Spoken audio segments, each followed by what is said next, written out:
kudhaya vatela vadhaya, vatsika kuiva vatela vaiva, vatsika kuloya vatela valoya, iyo mitiro yavona.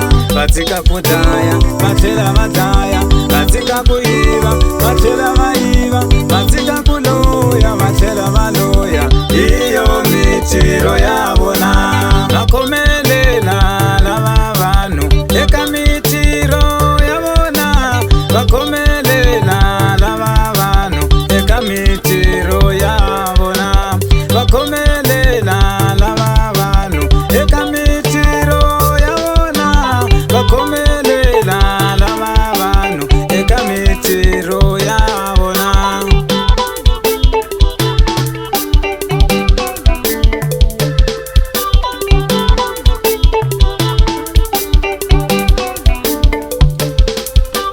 Vatsika kudhaya vatela vadhaya, vatsika kuiva vatela vaiva, vatsika kuloya vatela valoya, iyo mitiro yavona.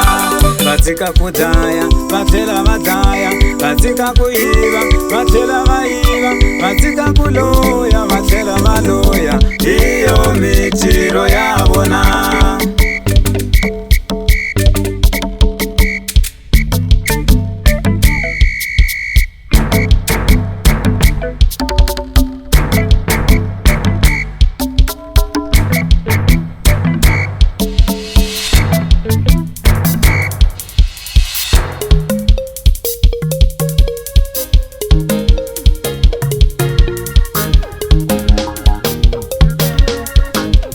Loko Yesu aritana Petro laari mupasi wa tishafi, amibyela leswaku Petro utava mupasi wa vanhu. Loko Yesu aritana Petro laari mupasi wa tishafi, amibyela leswaku Petro utava mupasi wa vanhu.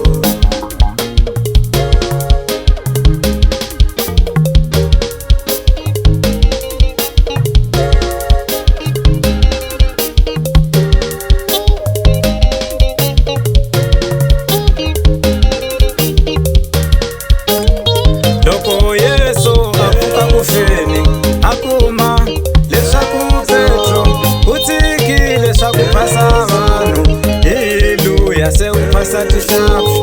Loko Yesu avuka kufeni akuma leswaku Petro utsikile leswaku phasa vanhu, haleluya se uphasa tishafi.